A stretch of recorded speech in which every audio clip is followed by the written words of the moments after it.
Bien, je vais vous inviter à regagner vos places. Et on va ouvrir, si vous le voulez bien, cette soirée.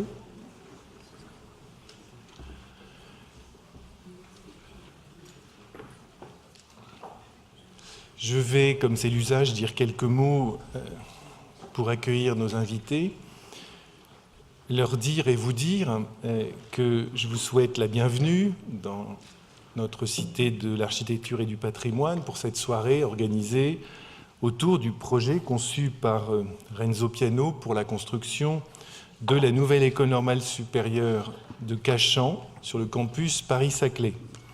Je suis très heureux d'accueillir Pierre-Paul Zaliot, président de l'ENS de Cachan, Guillaume Pasquier, directeur général de l'établissement public Paris-Saclay qui représente ce soir Pierre Vels, Dominique Vernet, président de la Fondation de coopération scientifique Campus Paris-Saclay, et bien sûr Renzo Piano qui nous a fait l'amitié d'accepter notre invitation. Je remercie Cyril Poy d'avoir bien voulu coordonner cette soirée et Dominique Boré d'en avoir été l'instigatrice. La conférence de ce soir met donc en lumière, en exergue, la rencontre singulière entre deux projets, celui d'une école et celui d'un architecte. Le premier, à rebours d'une certaine tradition française qui valorise la science pure, la connaissance fondamentale et la culture savante, place au cœur de sa démarche la technique, l'étude et la manipulation des objets avec la volonté de les articuler à la science et la culture. En résonance avec la pédagogie de cette école normale supérieure, le projet conçu par l'agence de Renzo Piano met en valeur la rencontre des savoirs, le partage des connaissances par le truchement d'un dialogue entre les objets techniques et la tradition humaniste. Pour évoquer le parc autour duquel se déploient les 4 unités architecturales de la future ENS de Cachan, Renzo Piano reprend à son compte la métaphore borgésienne du jardin au sentier qui bifurque. L'écrivain argentin, dans sa nouvelle éponyme, inventait un étrange labyrinthe dans lequel se mêlaient l'espace et le temps, où les bifurcations étaient à la fois spatiales et narratives. Le projet de Renzo Piano entrecroise lui aussi les échelles et les temporalités, en y intégrant les enjeux du vivre ensemble et de la mutation écologique. La philosophie de l'ENS de Cachan, que Pierre-Paul Zaliot explicitera dans quelques instants, porte en elle le dépassement de plusieurs séparations mutilantes pour la pensée. Séparation entre les sciences et les techniques, entre la recherche fondamentale et la recherche appliquée, et peut-être plus largement entre le sujet et l'objet. Bruno Latour, dans ses travaux sur l'anthropologie des modernes, montre combien les catégories philosophiques issues du XXe siècle, en particulier la traditionnelle distinction entre le sujet et l'objet, sont inaptes à rendre compte de l'expérience scientifique. La notion de projet technique, par exemple, ne tient ni dans la catégorie de l'objet ni dans celle du sujet, mais ouvre au contraire à la conscience de l'entrelacement entre soi et le monde. C'est aussi ce que nous montre la trilogie des sphères de Sloterdijk, trilogie à laquelle la bulle signal du projet de Renzo Piano, on vous l'expliquera tout à l'heure, fait écho. Nous ne sommes jamais face à un objet, mais immergés dans une ambiance artificielle. C'est donc bien à une rencontre singulière et rare entre deux philosophies que nous sommes conviés ce soir. Deux philosophies qui partagent une même perméabilité à leur environnement, celui du campus Paris-Saclay, qui conjugue les enjeux de la métropolisation et du village académique. Paris-Saclay, dont Guillaume Pasquier et Dominique Vernet vous parleront, est un projet clé du Grand Paris, à la fois scientifique, économique et urbain, qui est entré dans sa phase opérationnelle. L'un des enjeux de ce projet, dans lequel s'inscrit la construction de la nouvelle ENS de Cachan, est de conjurer un certain échec français en matière de campus universitaire. Un quotidien du soir a pu ainsi qualifier récemment Paris-Saclay de campus de la dernière chance, exprimant un certain scepticisme sur la capacité de notre pays à rivaliser dans ce domaine avec les réussites des universités anglo-saxonnes.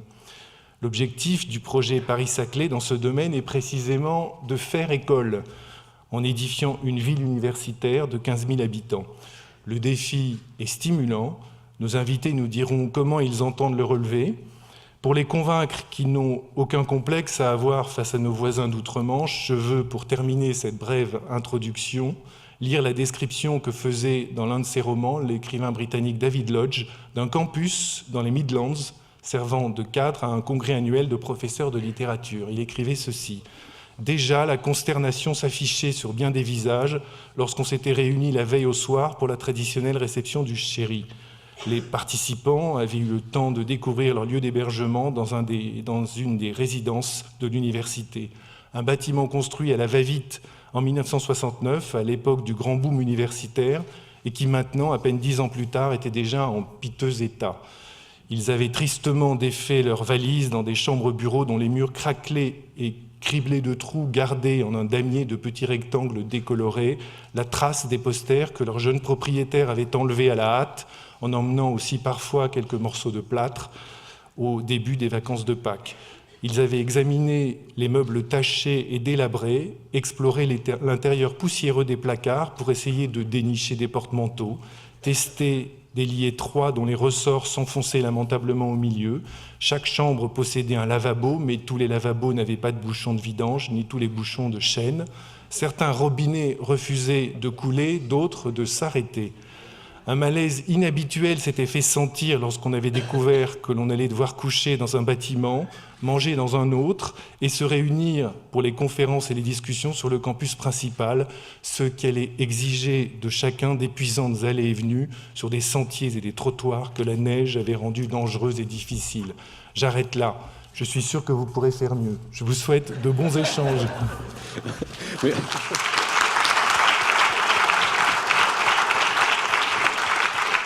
Merci Guillaume Salam, faire mieux, on l'espère, vu le tableau que vous venez de nous décrire.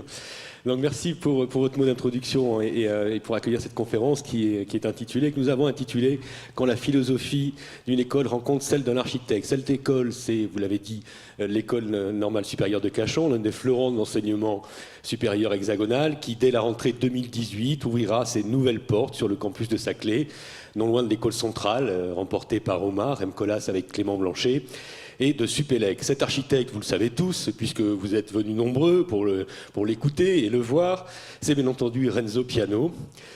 Alors, faut-il encore présenter Renzo Piano, qui partage avec Aldo Rossi le privilège d'être l'un des deux seuls architectes italiens à avoir reçu le prix Pritzker, cet équivalent du Nobel de l'architecture. Vous l'avez même reçu avant Richard Rogers, votre compère de Beaubourg, puisque c'est en 98 que vous avez été récompensé, quand Rogers, lui, ne l'a eu, a dû attendre 2007. Architecte italien, disais-je, mais terriblement français aussi. Donc vous pratiquez couramment, hein, on va s'en rendre compte ce soir pour ceux qui ne le savent pas. Votre agence parisienne est maintenant installée depuis près de 40 ans, depuis Beaubourg justement. Hein. C'est donc presque en voisin que vous êtes là ce soir, même si nous n'ignorons pas que votre activité vous amène à parcourir le monde toutes les semaines sur vos projets et vos chantiers en cours. Mais nous ne sommes pas là pour parler de votre carrière, la soirée d'ailleurs n'y suffirait pas, mais pour nous intéresser au projet que vous venez de remporter, à savoir donc l'École normale supérieure de Cachan. Et avant d'en venir au projet, nous allons faire comme les architectes et nous intéresser d'abord au site et à la dynamique dans lesquelles il s'inscrit. Ce site, c'est le plateau de Saclay, dont l'aménagement a été confié depuis 2009 à l'établissement public Paris-Saclay. La dynamique, c'est la constitution, Guillaume Salem vient de le dire, d'un campus de très haut niveau, de niveau international, et qui, j'espère, fera mentir ce quotidien du soir que vous citiez tout à l'heure. Et nous aborderons ce sujet de la constitution de cet ensemble universitaire et de recherche exceptionnel avec Dominique Vernet, président de la Fondation de coopération scientifique de Paris-Saclay, dans un instant. Mais dans l'immédiat, c'est avec vous, Guillaume Pasquier, que nous allons parler du site, de son histoire. Vous êtes directeur général délégué de l'établissement public Paris-Saclay, l'organisme qui a en charge l'aménagement du plateau, et afin d'y créer ce vaste campus universitaire. L'aménagement de Saclay a commencé il y a combien de temps? C'est récent? Alors, les germes du projet que nous menons aujourd'hui, le projet Paris-Saclay, remontent au lendemain de la Seconde Guerre mondiale. Mais on a prévu une petite image pour remonter un peu plus loin, pour donner un peu de contexte.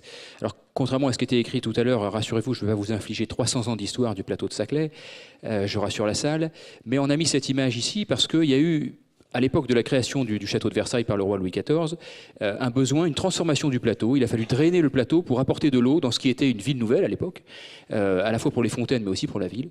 Et donc une transformation de l'environnement du plateau, qui à l'époque était plutôt marécageux, et qui est devenu une terre agricole extrêmement fertile, extrêmement intéressante. Et les étangs qu'on connaît aujourd'hui sont artificiels. Et donc le paysage qu'on connaît aujourd'hui et dans lequel s'inscrit ce campus et dans lequel va s'installer l'ENS, a été véritablement constitué à cette époque-là. Et j'ai trouvé ça intéressant de dire ça maintenant parce que c'était une prouesse technologique à l'époque.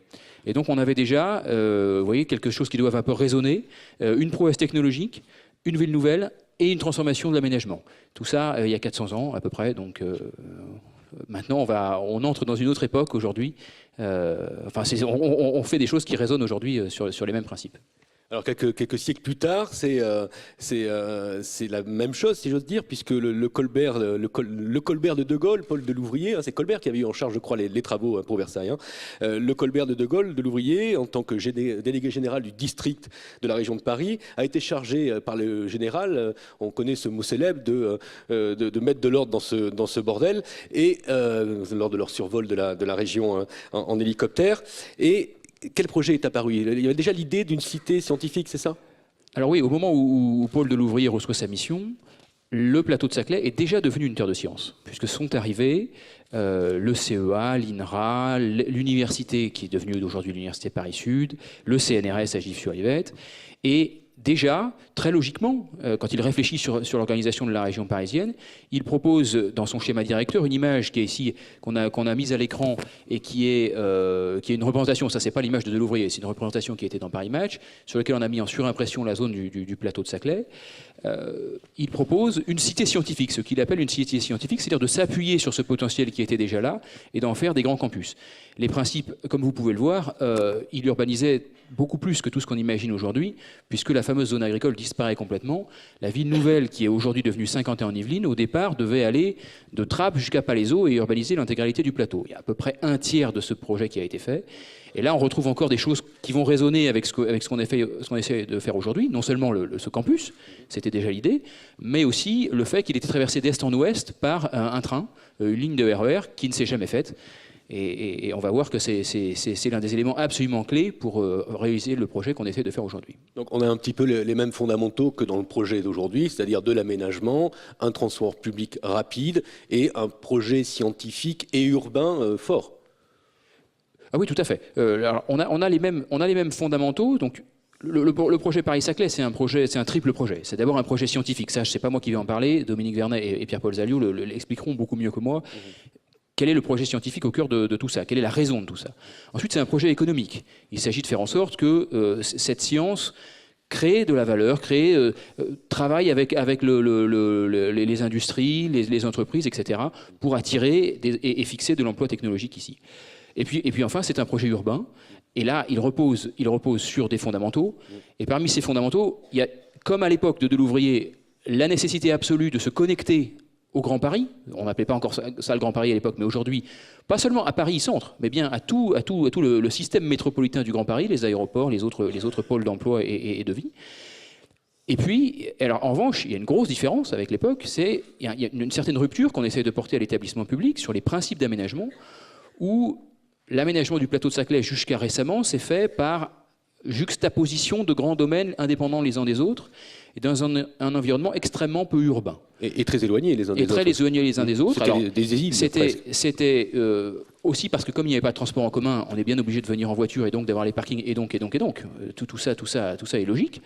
Aujourd'hui, on essaye de bâtir un raisonnement complètement différent en disant, au contraire, les mots-clés sont mixité urbaine, c'est-à-dire qu'on veut que le plateau soit vivant, on veut que ce soit un endroit avec des salariés, des étudiants, des enseignants-chercheurs, des chercheurs, mais aussi des habitants, et pas seulement des étudiants, des habitants, des familles, qui font que tout cela est vivant, y compris le soir, y compris le week-end, y compris pendant les périodes de vacances scolaires ou des vacances universitaires.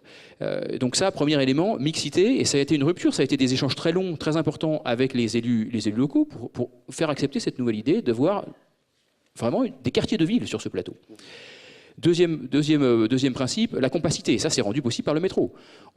Il s'agit de faire en sorte que, puisqu'on veut faire travailler tous ces gens ensemble, il faut les mettre les uns à côté des autres, autant que possible, dans des quartiers praticables à pied, et donc arrêter l'étalement, et au contraire, densifier autour des stations de métro, des futures stations de métro. Et puis ensuite, le dernier mot, qui est l'objet de nombreux échanges avec les porteurs de projets et leurs maîtres d'œuvre et leurs architectes, qui est celui de l'ouverture et de la mutualisation. De faire en sorte qu'on ait des lieux autant que possible. Tous ceux qui veulent venir ici, on essaye, nous, aménageurs, de faire en sorte que les rez-de-chaussée soient le plus ouverts possible, les bâtiments soient le plus traversants possible. Et c'est vrai pour tous. Alors, ce sont des échanges très riches avec les entreprises, avec les NS, avec l'école centrale, avec tous ces porteurs de projets, pour respecter les contraintes de chacun, respecter l'identité de chacun, mais bien faire un ensemble, un unique campus, comme je pense l'expliquera Dominique, et non pas une juxtaposition de chacun chez soi, comme on a pu l'avoir par le passé. Donc, tous ces principes sont incarnés dans le plan qui a été proposé par Michel Devigne, mais ils sont plusieurs à avoir travaillé là-dessus. Et est-ce qu'on peut donner quelques indices aussi de ce travail sur, on ne peut pas dire l'urbanisme de Saclay, mais en tout cas l'aménagement de ce campus urbain de Saclay? Oui, alors, il y a les principes que j'ai cités. Effectivement, on a choisi une équipe de maîtres d'œuvre au début du projet pour nous accompagner dans la durée. Et on a fait choisir comme mandataire, le mandataire de l'équipe était Michel Devigne, donc un paysagiste. Et ce n'était pas anodin. Et là, je reviens à ce que je disais tout au début. On est sur un site très particulier, avec ce grand paysage à 15 km de Paris. C'est quand même assez exceptionnel. Et donc, il fallait avoir une réflexion structurée le paysage avant de faire les quartiers de ville. Et par ailleurs, c'est immense. Il ne faut jamais perdre de vue que l'image que vous avez maintenant à l'écran, du point Onera au point Saint-Aubin, vous avez 6 km et demi à peu près. Donc c'est absolument immense. Donc il faut gérer cette échelle-là avant d'entrer dans les quartiers. Donc on a confié cette mission à Michel Devigne, qui était accompagné par Floris Elkema, Xavier de Guetter. Également, Isabelle Menu travaille à une partie du plan masse sur la partie la plus à l'ouest, et puis l'agence OMA, dans le cadre du travail qu'elle fait pour Centrale, autour du quartier où s'implante Centrale. Alors, où en est-on aujourd'hui dans le projet d'aménagement de Paris-Saclay? Vous êtes entré en phase opérationnelle, il y a déjà des travaux qui sont lancés? Alors ça a été dit, je vais être très rapide, ça a été dit tout à l'heure, on est entré en phase opérationnelle, effectivement, sur les 3 composantes que je citais tout à l'heure. La composante académique, scientifique, une belle illustration ce soir avec les projets qui partent. Aujourd'hui, on en a encore un magnifique exemple avec ce projet de l'ENS Cachan. On a une grande visibilité, c'est à peu près un tiers du programme de ce qu'on veut construire dans cette zone campus. La partie économique, également, est bien partie. On a récemment posé la première pierre du futur centre de recherche d'EDF. On a d'autres projets qui vont arriver. Ce sont des projets très structurants pour cet aménagement. Et puis la partie ville, la partie urbaine, où là, je ne vais pas rentrer dans les détails techniques, mais on a désormais tous les outils d'aménagement pour à l'établissement public piloter cet aménagement, des procédures de ZAC, les PLU ont été modifiés, et on s'apprête à lancer des premières tranches de logements. Le grand défi maintenant, c'est de transformer ce site sur les 3 composantes en parallèle, et en faisant en sorte, c'est un vrai défi, que ce soit agréable, et vivant et attirant pour les suivants à tout instant T de la transformation. Et quand on sait qu'on va construire quand même à peu près 2 millions de mètres carrés sur cette frange du plateau de Saclay, c'est un vrai défi et ça va nécessiter de multiples échanges avec tous nos partenaires. Et en termes, peut-être quelques chiffres rapidement, ça va concerner à terme combien de personnes, combien de logements? Il y a déjà des logements étudiants, je crois qu'il y en aura plus que la cité universitaire de Paris, des logements étudiants sur place. Ça va être... Alors il y en a déjà pas mal présents et on va en rajouter 5500 dans les 5 ou 6 ans qui viennent. Et donc la cité universitaire, je crois que c'est 4700. Donc effectivement, c'est un peu plus.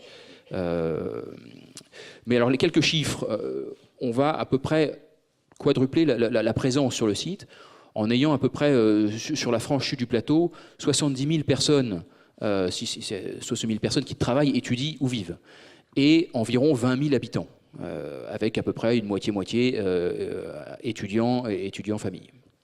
Aujourd'hui, on a déjà des étudiants, on a sur le plateau quasiment pas de famille. Oui, quasiment pas d'activité, enfin pas de commerce, pas de service. Pas du tout. En l'occurrence, pour l'instant, il n'y a rien. Merci beaucoup Guillaume Pasquet pour ce topo sur le site du plateau de Saclay. Dominique Vernet, on va vous écouter maintenant. Vous êtes le président de la Fondation de coopération scientifique de Paris-Saclay. Vous êtes chargé de porter l'opération Campus Paris-Saclay. On vient de voir que ce projet actuel s'inscrit dans une histoire, hein, l'histoire d'un site, l'histoire aussi d'une volonté politique au plus haut niveau de l'État. Est-ce qu'on peut revenir un instant sur l'origine de l'installation de grands opérateurs scientifiques et de recherche sur le plateau? On l'a dit tout à l'heure, ça a commencé un petit peu juste après la guerre, hein, avec l'installation du CNRS. Est-ce qu'on peut revenir sur cette histoire? Oui, je vais raconter cette histoire parce qu'il y a une part voulue, mais il y a aussi une part aléatoire importante dans ce projet. En fait, l'histoire du scientifique de Saclay est attachée en fait à un nom, c'est celui de Curie, et plus spécialement Joliot-Curie. Alors, en effet, en 1944, juste après la guerre, Joliot-Curie, qui était spécialiste de physique nucléaire, professeur, a été nommé directeur général du CNRS en 1944 et en 1945. Suite à la décision du général de Gaulle de créer le COA, il a nommé comme haut commissaire Joliot-Curie. Et par ailleurs, je rappelle qu'il était aussi professeur. Donc il avait ces trois qualités, si je puis dire ainsi. Et assez rapidement, le CEA se développant, eh bien, il s'est aperçu qu'effectivement, il n'y avait pas suffisamment de place et qu'il fallait absolument trouver rapidement de la place. Et de la place, vous allez voir tout à l'heure, il y en a. Ça a été dit déjà par Guillaume Pasquier. Et en fait, pourquoi il a choisi Saclay? C'est tout bête, c'est tout simplement parce qu'en fait, Pierre et Marie Curie avaient une propriété et effectivement, leur fille Irène avait l'habitude de faire du vélo. Vous allez voir les photos. Ils avaient pris l'habitude de faire du vélo et finalement, ils connaissaient donc un endroit pas loin de Paris dans lequel on pouvait installer beaucoup d'équipements scientifiques. Voilà, donc on peut commencer. Donc pour illustrer ça, ben voilà, il y a des photos. Là, c'est Paris Sud qui commence. Paris Sud, c'était en fait une extension de Paris, de l'Université Paris Inter. Là, vous avez l'installation du CEA, l'accélérateur linéaire à Orsay, 300 mètres, HEC, qui s'est relocalisé là parce qu'il n'y avait plus suffisamment en place dans Paris Intramuros. Et ensuite, c'est Polytechnique en 76, Supélec aussi en 76. Et là, l'histoire va s'arrêter et elle ne va redémarrer qu'en fait en 2005 avec la création de Soleil. Donc voilà le chantier de Soleil, Danone qui était installé là, et puis l'Institut d'optique qui s'est relocalisé en 2010, et vous avez la Polytechnique. Et la dernière construction, c'était l'ENSTA, qui a été inaugurée en fait l'année dernière. On voit le ministre de la Défense qui inaugure et le ministre de la Ville qui inaugure l'ENSTA. Et là, vous avez une perspective dans laquelle il est dur de dire qu'il y a un campus. Pour l'instant, on voit que c'est très vert. Voilà. Donc, derrière, pour illustrer, je crois, un campus scientifique, il faut parler des hommes. Là, j'ai sélectionné les hommes et les femmes, et j'ai sélectionné quelques hommes ou femmes illustres de ce plateau de Saclay ou qui appartiennent à l'une de ces institutions. Vous avez René Freeman, par exemple, bébé éprouvette. Vous avez Pierre-Gilles de Gênes, premier prix Nobel français après la guerre. Vous avez vu tout à l'heure un physicien. Voilà, ça va très vite, je n'ai pas le temps de commenter. Mais voilà, tout ça, ce sont des figures emblématiques. Beaucoup de mathématiciens, je vais revenir là. Paris-Saclay, c'est une terre de mathématiciens, c'est une terre de physiciens, et puis une terre de biologistes, puisque j'ai oublié de le dire, le CNRS a un grand campus qui fait maintenant partie du campus Paris-Saclay. Et on termine sur une vision, effectivement, d'Albert Fert, qui est prix Nobel, et que j'ai eu le plaisir d'avoir dans mon laboratoire à Thalès, qui est l'illustration d'une coopération entre le CNRS, Thalès et Paris-Sud. C'est aussi des grandes réalisations. Là, quelques photos. Vous voyez, bon, il faut savoir, par exemple, Saclay était très impliqué dans Curiosity. Je rappelle que c'est le petit robot qui était sur Mars, hein, lancé par la NASA. Le boson de Higgs, on en a beaucoup parlé l'année dernière. Saclay, de manière générale, très impliqué. Dépistage du prion. Il faut savoir quand même que c'est une découverte majeure qui a été faite largement autour de Saclay. Et puis, bon, dernier point tout à fait important, c'est la magnétorésistance géante. C'est ce qui permet d'avoir des mémoires magnétiques de plus en plus denses. C'est la découverte d'Albert Fert. Voilà, donc c'est ça le plateau de Saclay, des hommes, un grand vide avec, on l'a vu, quelques bâtiments qui commencent à émerger et qui vont maintenant se déployer largement avec le nouveau campus. Alors, quel modèle d'université va émerger? On parlait tout à l'heure de la mutualisation. Il y a une concentration assez incroyable, exceptionnelle aussi, de grandes écoles, voilà, d'universités, de scientifiques, de recherche. C'est quelque chose Peut-être d'exceptionnel. pour illustrer Paris-Saclay, quelques chiffres. Plan suivant. quelques chiffres avec les principaux domaines. Donc les 320 mathématiciens, vous avez 2700 physiciens, ce qui est absolument énorme, 1200 chercheurs dans la technologie de l'information, 1200 dans le domaine de l'ingénierie, et puis SHS, la même chose d'ailleurs, et un énorme paquet autour de la chimie, biologie, sciences de la santé. Et ça, c'est quand on fait la somme de tous les chercheurs des 20 institutions qui vont faire partie de l'Université Paris-Saclay. Plan suivante. Alors, cette université Paris-Saclay, je la compare pour illustrer mes propos avec Berkeley. Berkeley, c'est la très grande université, très connue aux États-Unis.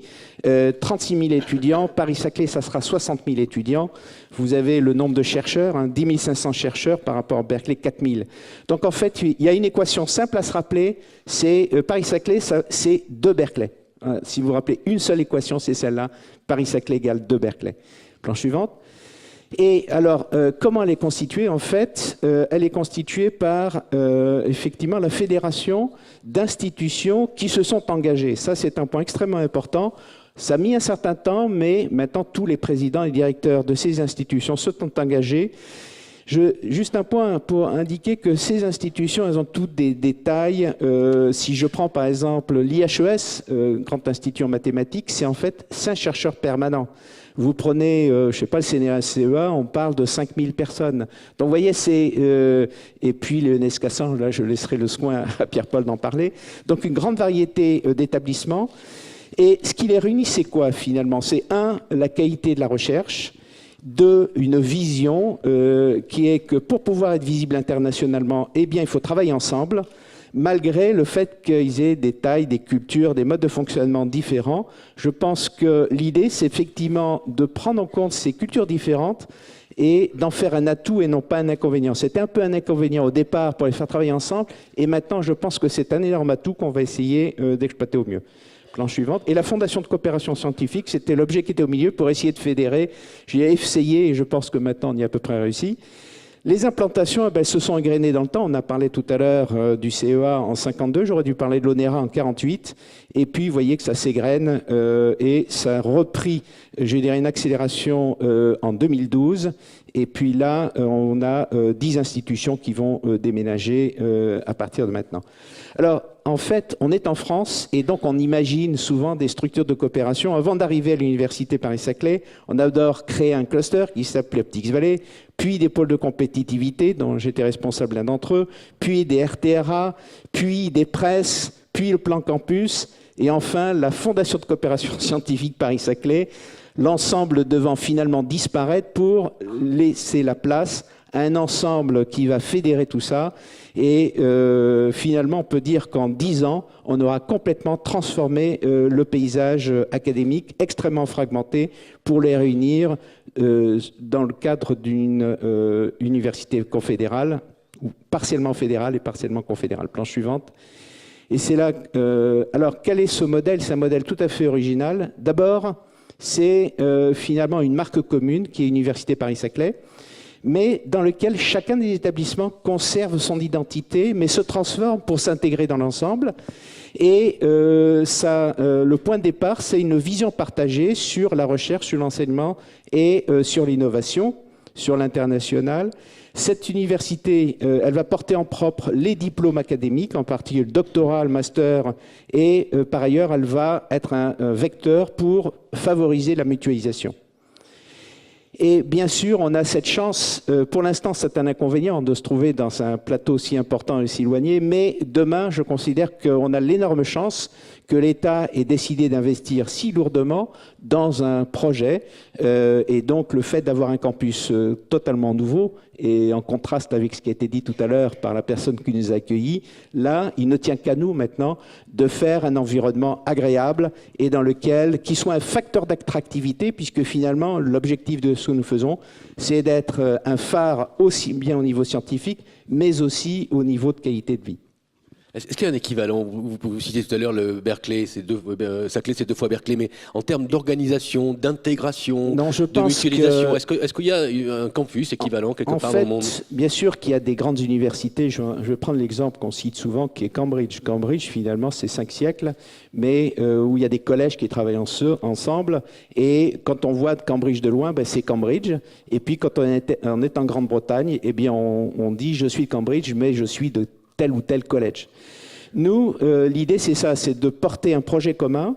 Pour l'instant, chacune des institutions est connue et Campus Paris-Saclay ne l'est pas. Et notre rêve, c'est de faire en sorte que dans 10 ans, chacune des institutions continue à être connue, mais que l'Université Paris-Saclay puisse être l'équivalent ou un grand rival des grandes universités dont on a parlé tout à l'heure.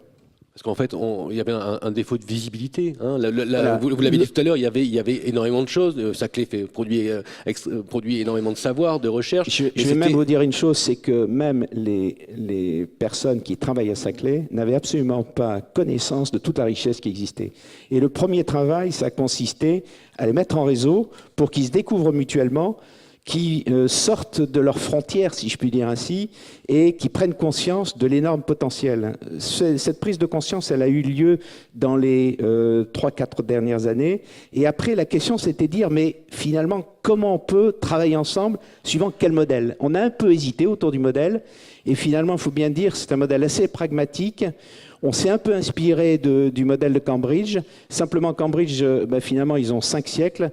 Nous, on a 50 ans et le vrai démarrage de la coopération, il a démarré il y a 10 ans. Voilà, on peut dire, dans le stand de l'enfance et on va commencer maintenant notre adolescence. Merci Dominique Verdet pour cet exposé très complet et qui nous fait prendre bien la mesure de ce qui se construit en termes scientifiques et de recherche et de formation à Paris-Saclay. Pierre-Paul Zaliot, quand on a préparé cette conférence, vous avez à plusieurs reprises affirmé que le projet de Renzo Piano répondait parfaitement à ce que vous vouliez. Mais au-delà du projet architectural lui-même, c'est surtout la façon dont, la manière dont l'enseignement est appréhendé par l'ENS qui vous paraissait être en parfaite harmonie avec la façon dont Renzo Piano appréhende sa discipline, l'architecture. Hein. Et le titre de cette conférence, c'est vous qui l'avez dit, hein, c'est la rencontre de la philosophie d'une école avec celle d'un architecte. Est-ce que vous pouvez nous expliquer pourquoi vous avez été amené à dire ça? Quelles sont les similitudes? Quelle est cette familiarité que vous avez retrouvée dans la façon de travailler de Renzo Piano et dans l'organisation de votre école? Alors, avec ma réponse, je change d'échelle par rapport à ce qu'a dit Dominique Vernet. Je rentre dans la singularité d'une des institutions contributrices du projet d'université. Répondre à votre question, c'est un petit peu dire ce qu'est une école normale supérieure, en fait, hein, qui a des équivalents en Italie, comme on sait, à Pise. Mais c'est décrire ce que c'est, et pour le dire en quelques mots, au fond, une école normale supérieure, c'est un lieu, pour commencer, où on rassemble des élèves qu'on recrute avec beaucoup d'exigences par concours, et ces élèves, on leur donne la possibilité, pendant quelques années, d'être au contact très précoce avec des chercheurs, avec des laboratoires.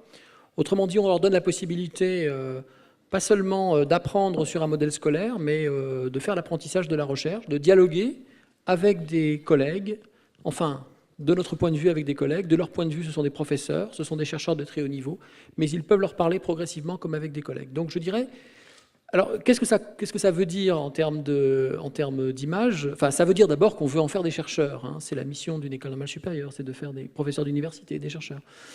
Ça veut dire aussi probablement qu'une ENS, on a un petit peu l'image, c'est l'image de l'ENS historique, celle qui est dans le centre de Paris, d'une forme un peu conventuelle. Hein, c'est le bâtiment autour d'une cour, voilà. Bon. Ceux qui connaissent l'ENS de Cachan, l'école normale supérieure de Cachan, à Cachan, dans le Val-de-Marne, savent que le campus ne ressemble pas du tout. Hein. C'est un campus très moderne, très industriel, enfin qui correspond à la France d'avant, un peu avant de l'ouvrier d'ailleurs, il faudrait dire. Mais enfin, c'est le rassemblement d'un projet de politique publique, de production, des professeurs de l'enseignement technique, avec un centre de formation des professeurs, avec une école normale, avec des lycées d'application. D'une certaine manière, le projet que nous portions en allant vers Saclay était un peu, non pas un retour vers le modèle conventuel, mais inventer une forme conventuelle nouvelle, enfin une forme d'ENS nouvelle dans le projet qui a été énoncé. Alors j'ajoute une chose pour un petit peu décrire cette ENS en particulier, Elle a une histoire. On a fêté son centenaire il y a moins de 2 ans. C'est une école normale supérieure qui a une singularité par rapport aux autres écoles normales supérieures. Elle traite de toutes les disciplines, pratiquement toutes les disciplines, à l'exception de la cosmologie, des géosciences et de la biologie végétale. Pratiquement, on fait tout le reste. Mais ça veut dire qu'on fait et qu'on rassemble des disciplines qui, généralement, dans le système français, ça a été dit dans le mot d'accueil de Guillaume Sellem, très bien d'ailleurs, c'est que le projet de Paris-Saclay en général, c'est de rassembler des choses qui ont été dissociées. Et une des choses qui a été dissociée en France, c'est la science et la technologie. Grande dissociation. Tout à l'heure, Dominique parlait de laboratoire commun CNRS-Thales, on pourrait tirer le fil. Et puis, les sciences expérimentales et de la nature, et les sciences humaines et sociales. Donc là, il y a une singularité, je dirais, de l'école, que moi j'appelle un peu les 3 cultures qui font vivre l'école. La culture des sciences fondamentales, la culture des sciences pour l'ingénieur, de la technologie, et la culture des sciences humaines et sociales. Alors, on était un peu à la recherche d'un modèle d'ENS qui rappellerait, il a été fait référence à Bruno Latour. Moi, j'ai envie de remonter avant Bruno Latour, à un philosophe qui est un inspirateur de Bruno Latour, d'ailleurs, que Bruno Latour cite souvent, qui est Gilbert Simondon.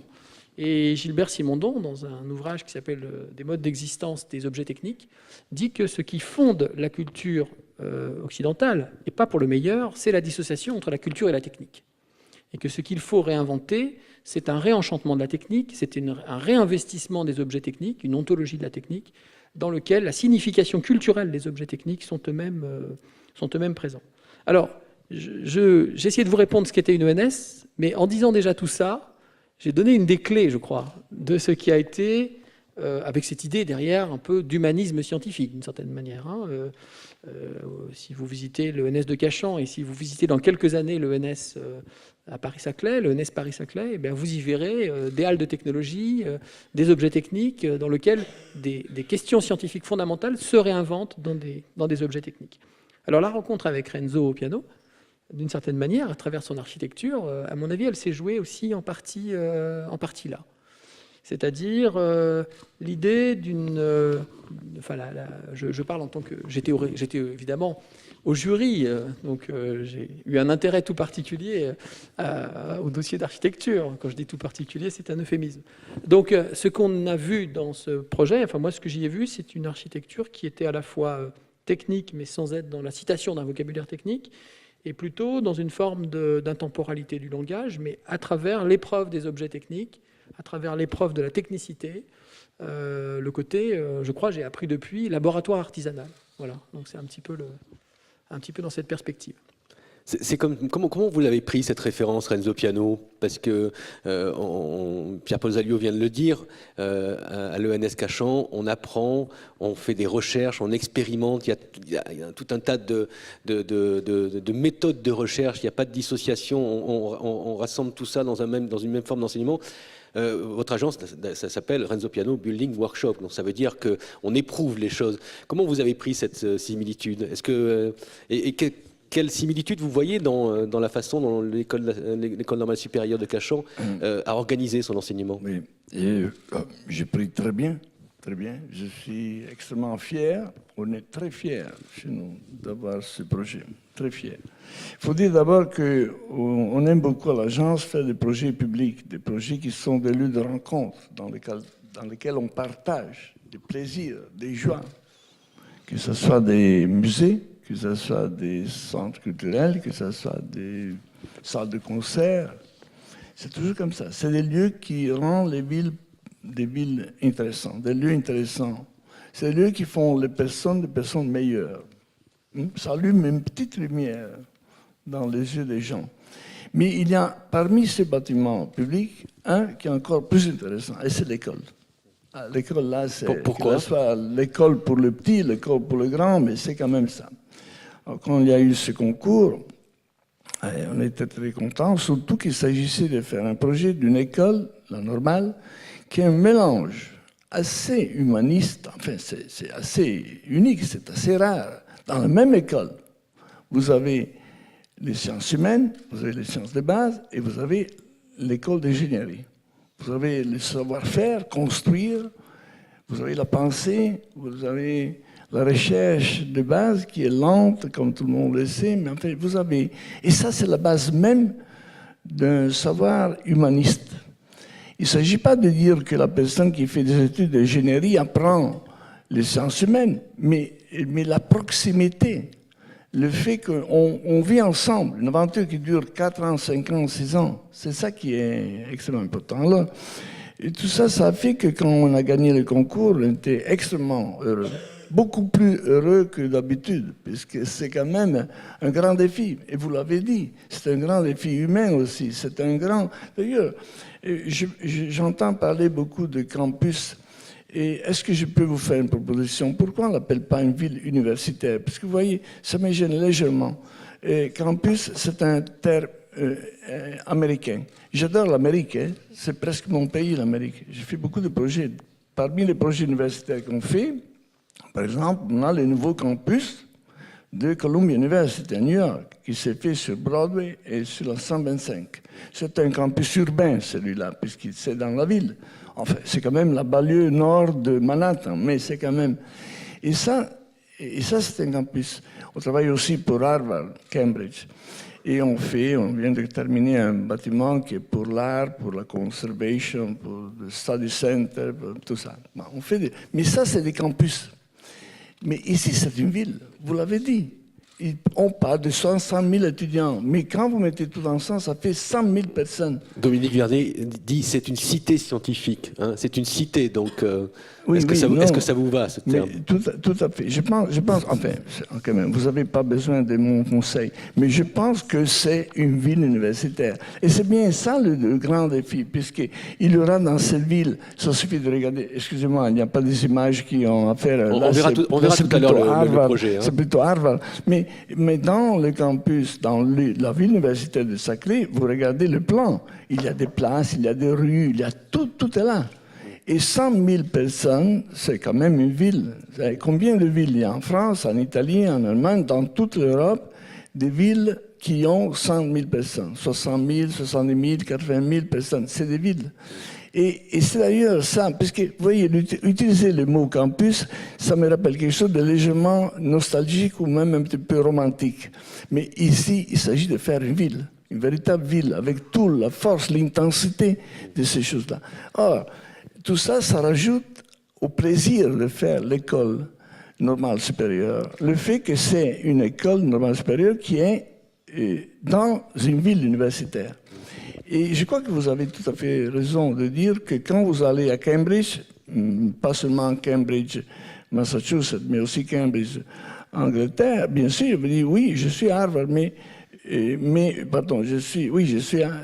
je suis dans cette structure. Ce collège. Il y a une sorte je suis dans cette institution.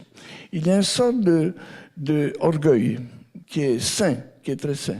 Alors, tout de suite, le projet, enfin, mais je ne vais pas trop parler, vous avez plein de questions à poser, mais la question qui a été tout de suite pendant le concours évident, c'est qu'il fallait trouver l'équilibre. Je ne suis pas sûr qu'on l'a déjà trouvé, Pierre-Paul, mais je crois qu'on va le trouver assez rapidement. L'équilibre entre l'identité d'un lieu, hein, c'est un bâtiment qui a son identité, il commence et il termine. Hein, il a un jardin au milieu, il a toute une structure, mais ça respire quand même avec le reste. Et c'est pour ça que ce bâtiment, on va parler de ça peut-être avec les images, mais il flotte sur le terrain. Puisqu'on veut qu'au rez-de-chaussée, la ville continue dans le jardin. Ça ne veut pas dire qu'on va accepter dans le jardin tous les chiens et tous les... Mais c'est quand même cet équilibre entre l'identité et la participation au reste qu'il faut qu'on trouve. Pierre-Paul Zaliot, là, on vient de parler de ce type de campus. Qu'est-ce qui vous intéresse, vous, dans ce type de campus? Parce que c'est un déménagement, vous le disiez, vous étiez installé à Cachan depuis quand même quelques dizaines d'années. Qu'est-ce qui vous intéresse? D'abord, il faut rappeler que nous, on s'installe évidemment dans ce lieu et au sein de ce projet scientifique, pas pour le lieu, enfin, il faut bien le dire, c'est-à-dire on s'y installe parce que la trajectoire de l'école le rend nécessaire. Hein. Alors pourquoi la trajectoire de l'école le rend nécessaire? J'ai dit tout à l'heure qu'une ENS, c'était un lieu où il y avait des élèves qui faisaient l'apprentissage de la recherche, donc c'est autant un centre de recherche qu'un centre de formation.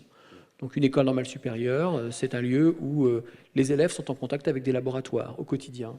Ils peuvent d'ailleurs, quand le campus est bien, enfin quand le bâtiment est bien fait, quand l'ENS est bien faite, au fond, le matin sortir de leur chambre d'étudiants et puis à la limite ils vont directement dans le laboratoire sur la paillasse et puis ils y croisent un prix Nobel, quoi. Voilà. Et puis ensuite, 5 ans après, 4 ans après, ils font une thèse et puis ils deviennent peut-être des chercheurs qui peuvent égaler leur maître. Donc pour ça, ça suppose pour une école qui fait toutes les disciplines d'avoir autour d'elle autant de laboratoires que de disciplines. Donc vient un moment, et tout ça avec une taille qui reste raisonnable, parce que nous travaillons individuellement avec chacun de nos étudiants. Vous avez combien d'étudiants ? On a environ 900 normaliens, tout confondu, et donc on va avoir 3000 étudiants avec tous les étudiants, les doctorants, mais on reste sur des volumes qui sont petits, enfin on est sans comparaison avec tous les chiffres qui ont été avancés là. Ce qui veut dire que l'établissement se développant ne peut se développer qu'en s'insérant dans un écosystème qui va lui donner les matières de développement. Il faut que mes élèves puissent être aux meilleurs endroits, qu'ils puissent voir le synchrotron, qu'ils puissent voir le calculateur de l'IDRIS, qu'ils puissent faire de la modélisation, de la réduction de modèles avec les meilleurs ordinateurs, qu'ils puissent travailler avec les biologistes dont ils ont besoin, qu'ils puissent, voilà. Et donc il fallait que l'école soit dans cet écosystème. Le projet Paris-Saclay a été pour nous une magnifique opportunité que nous avons anticipé par rapport à la chronologie. Nous avons été dans le presse il y a longtemps, nous avions des intérêts il y a longtemps. Donc voilà, la première idée, c'est d'installer l'école. Vous recherchez déjà des collaborations. D'installer l'école, de réinventer l'école dans un écosystème de recherche. Et donc, je considère qu'une école normale supérieure a vocation à être au cœur d'une université recherche. C'est ça. C'est ça. Alors, est-ce qu'à terme, elle sera au cœur pour devenir un collège d'une université Paris-Saclay Recherche, où on trouvera un mot français plutôt, un modèle plutôt plus européen. Je suis assez d'accord avec ça. Bon, donc voilà un petit peu l'idée. Donc ce qui m'intéresse dans ce campus, évidemment, il n'y a pas, ça c'est une idée abstraite. Ce qui m'intéresse dans ce campus, c'est tout ce qui a été dit, c'est l'extraordinaire rassemblement de laboratoires. Ce qui m'intéresse aussi, et d'écoles, ce qui m'intéresse aussi, c'est que c'est une opportunité unique dans l'histoire du système de formation de l'enseignement supérieur et de la recherche de décloisonner le cloisonnement français. Grande école, université, organisme. Moi j'ai dit, une ENS, c'est à la fois une grande école, mais c'est aussi une grande école de culture universitaire. Et le mot universitaire est un mot d'une très grande noblesse, donc, et ça veut dire qu'on emmène les gens vers les frontières les plus avancées du savoir, le plus universel. Et le fait qu'on soit un centre de recherche fait que nous travaillons déjà quotidiennement avec les organismes. Donc moi, être au lieu d'une université qui va réinventer un modèle dans lequel on va désegmenter les organismes de recherche, CNRS, CEA, les grandes écoles, écoles d'ingénieurs, de management, écoles normales supérieures, et les universités, ici Université Paris-Sud, Versailles-Saint-Quentin, c'est pour moi véritablement une opportunité considérable. Est-ce que vous attendez quelque chose aussi par l'intensité, avec l'intensité, puisque là aujourd'hui vous êtes sur un site qui fait 13 hectares. On est sur un site de 11 hectares. 11 hectares, bon. C'est ça. Et le danger. Et vous vous retrouvez sur un site qui va faire. On n'est plus sur un site, là, on est sur une parcelle. Une grosse parcelle. Une grosse parcelle. 3 hectares, dont 1 hectare de jardin borgésien. Donc, voilà. Vous voyez, donc, est-ce que vous attendez quelque chose aussi de ça? Pardon? Il y a quand même 3000 personnes dans cette. Oui, non, mais c'est ça, c'est énorme. Quand même 3000 personnes. Il y a une intensité, pour reprendre ce que vous disiez tout à l'heure, il y a une forme d'intensité urbaine qui va apparaître aussi. Après, on verra, on rentrera un petit peu plus dans le projet. Mais... Renzo pourra dire des choses plus subtiles que moi sur ça, mais moi j'attends vraiment, et j'ai beaucoup attendu, et après, enfin, j'attends beaucoup de l'idée d'une concentration, de l'idée d'une densité. La hantise qu'on a tous, mais ça a été dit par Guillaume Pasquier, c'est le Academic Park, quoi, pour reprendre encore une métaphore anglo-saxonne. C'est-à-dire, je fais mon petit bâtiment au milieu d'un grand terrain de 10 hectares, j'ai mon allée de gravier avec les 2 tuyas pour marquer l'entrée, et puis l'institution d'à côté, elle est dans le même contexte, et vous n'avez rien pour relier à rien. Donc là, il y a un travail qui est fait de connecter ce projet, ce bâtiment, cette ville à construire, qui me paraît absolument essentielle. Moi, j'ai retenu une chose, parce que quand on choisit un architecte, quand on est dans un concours, enfin en tout cas moi c'était ma conception, il faut savoir un peu à qui on a affaire. Et il y a une étape du concours où on sélectionne 5 équipes. Hein. Donc on se dit, qu'est-ce que c'est, qui sont ces 5 ? Bon, c'est vrai que vous êtes un peu connu déjà, donc c'était plus facile. Mais quand même, voir un bâtiment qui a été construit, voir... Alors moi, j'avais par exemple vu que Renzo Piano a écrit quelque part qu'il se voyait plutôt un architecte de la réparation de l'extension urbaine qu'un architecte de l'extension périurbaine infinie, enfin, ou indéfinie, voilà. Dans la désobéissance.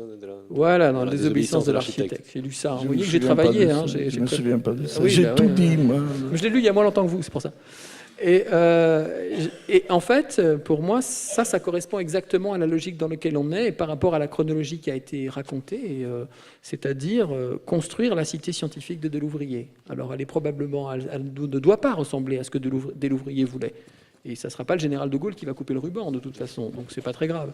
Mais il faut qu'elle ressemble véritablement à la ville universitaire, je vais reprendre cette expression, auquel on aspirait, et c'est ça qui, moi, m'intéresse dans ce projet.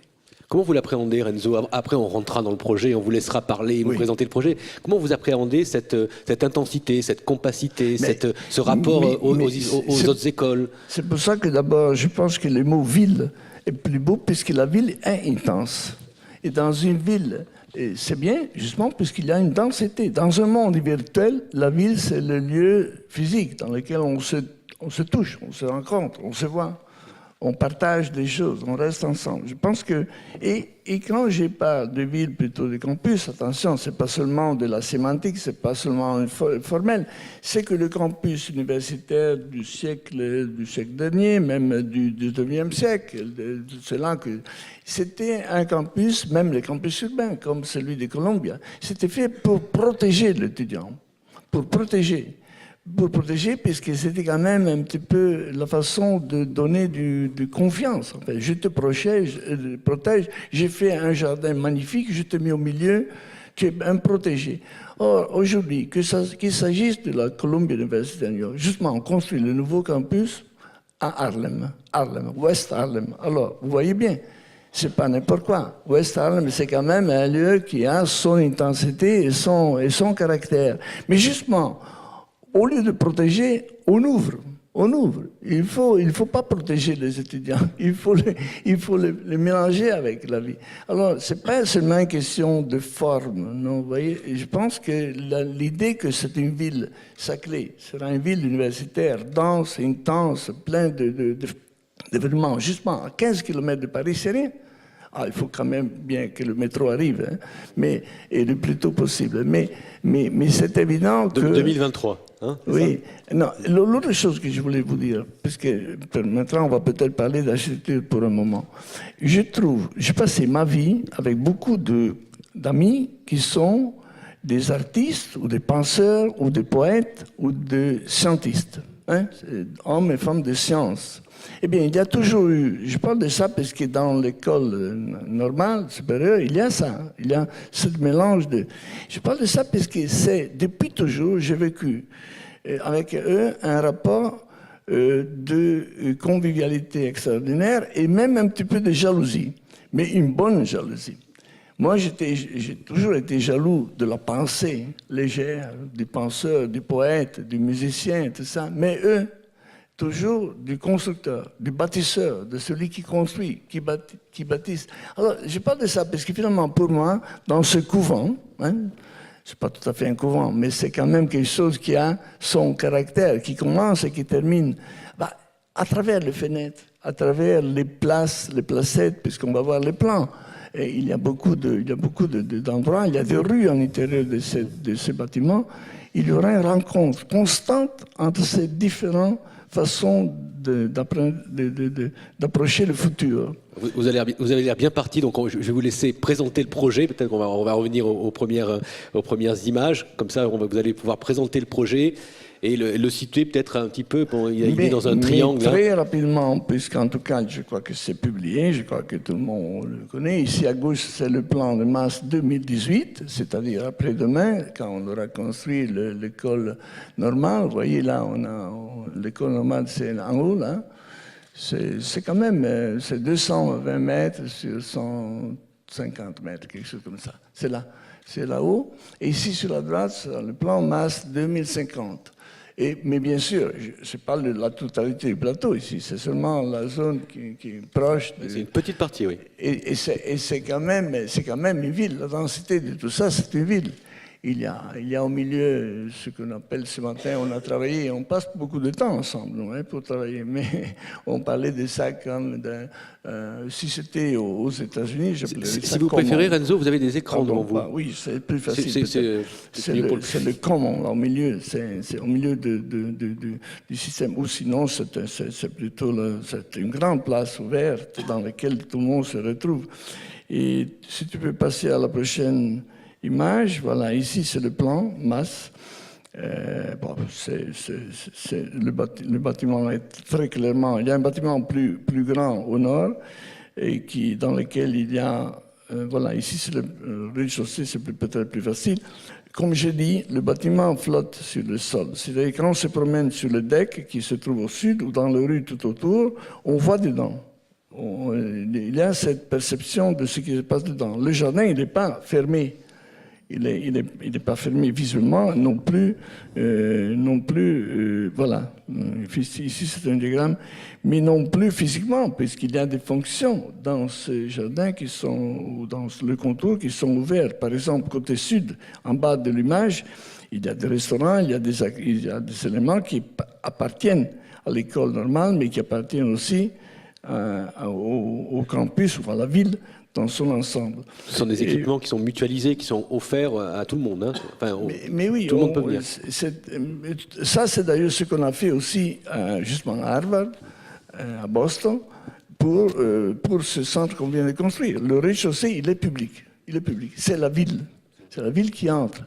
Et il faut faire ça. Après, on monte, c'est comme si il y avait une sorte de lévitation. On monte, alors du coup, on entre dans un monde qui est différent. Et peu à peu, on arrive à des lieux qui sont toujours de plus en plus silencieux. Mais le rez-de-chaussée, c'est la ville qui pénètre. Ici, c'est une coupe qui parle très clairement. Voilà, c'est la coupe transversale nord-sud. Le jardin, c'est quand même un jardin. C'est avec Paul et Pascal Cribier qu'on a fait ça. Et c'est un jardin, on va peut-être montrer quelques images, c'est un jardin bien sûr qui a beaucoup d'importance. Vous savez, un jardin fermé, pas fermé, le mot fermé, je ne voulais pas, vous avez compris que c'est quand même très ouvert, mais c'est un jardin qui devient un microcosme. Un microcosme, il devient aussi un microclimat. Vous aurez toujours dans un jardin comme ça une zone qui est plus fraîche l'été, une zone qui est plus chaude l'hiver. Et les arbres qui sont des aimants, là, il faudrait donner la parole à Pascal Cribier, mais on a beaucoup travaillé avec lui. Il y a aussi une poétique de la nature ici, puisqu'il y a des plantes qui sont dessinées exprès pour que ça soit l'hiver, l'automne, le printemps, l'été, les couleurs, les odeurs, même les animaux. Même les oiseaux qui arrivent et qui vont. Mais je ne veux pas trop faire de poésie dans ce moment, mais il y a de l'eau. Il y a tout un système qui fait que cet espace, c'est le même espace qu'on voit à travers les fenêtres, et tout le monde qui participe à cette aventure de l'école normale, qu'il soit ingénieur, qu'il soit chercheur, qu'il soit poète, il participe de cet espace.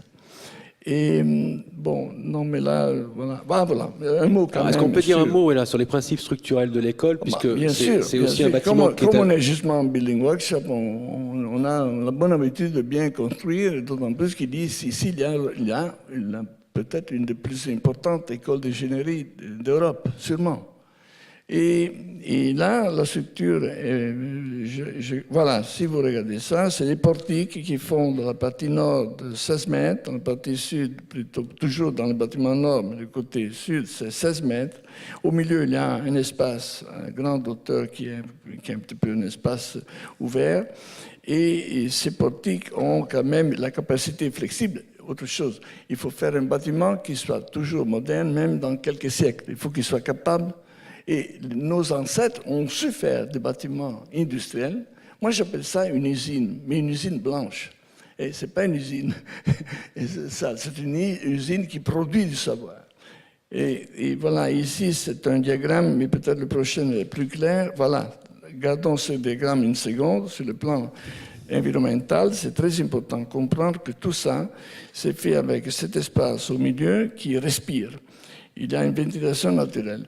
Du point de vue énergie, c'est un bâtiment très, très poussé, évidemment. C'est une approche bioclimatique du bâtiment. Bioclimatique, c'est un bâtiment dans lequel on fait usage naturellement de l'eau de nappe que le plateau de Saclay nous donne. Mais on a des pompes à chaleur, on a des systèmes très avancés, on a un bâtiment qui respire, qui est ventilé d'une façon naturelle et qui est construit avec beaucoup de sagesse.